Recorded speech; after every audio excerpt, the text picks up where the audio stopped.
और हंसती बड़ी ललीना जिया ललीना हो हंसती बड़ी ललीना जिया ललीना हो हंसती बड़ी ललीना जिया ललीना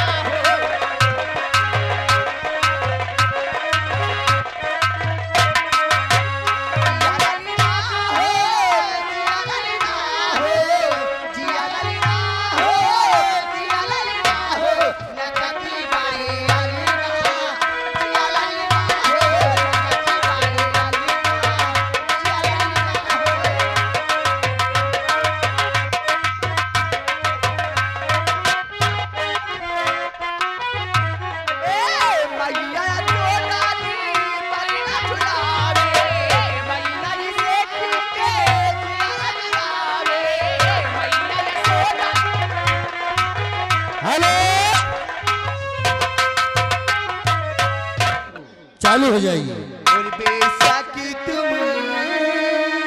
मेरी महाबती हो हाय बेशक तुम मेरी महाबती हो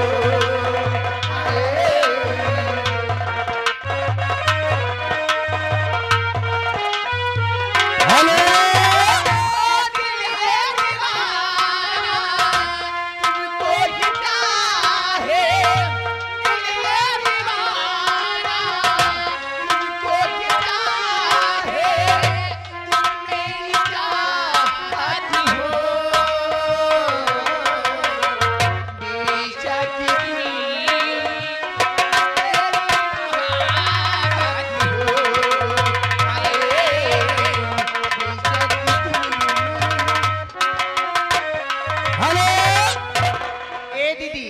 हमारे चाहने वाले हाँ 20 रुपया इनाम दे रहे हैं और उनकी गाने की फरमाइश है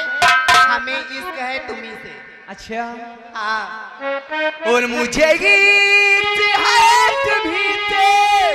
मेरी जानी जिंदगानी तेरे पास मेरा दिल है मेरे प्यार की निशानी तेरे पास मेरा दिल है तेरे प्यार की निशानी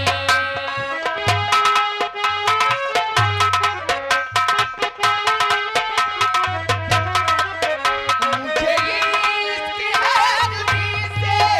मेरी जानी जिंदगानी तेरे पास मेरा दिल है तेरे प्यार की निशानी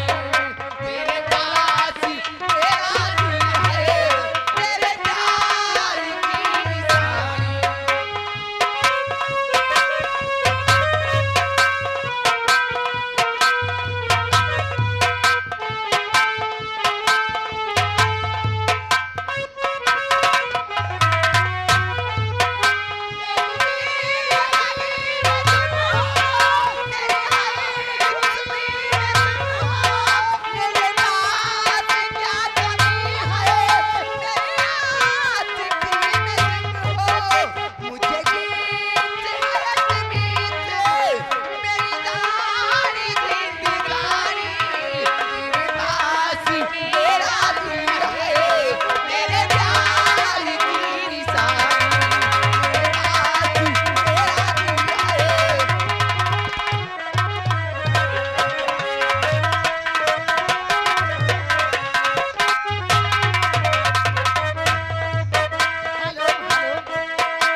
हंसराज पासी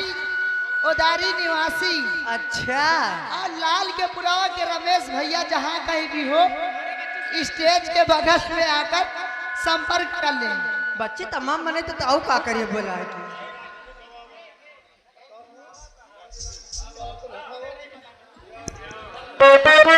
हेलो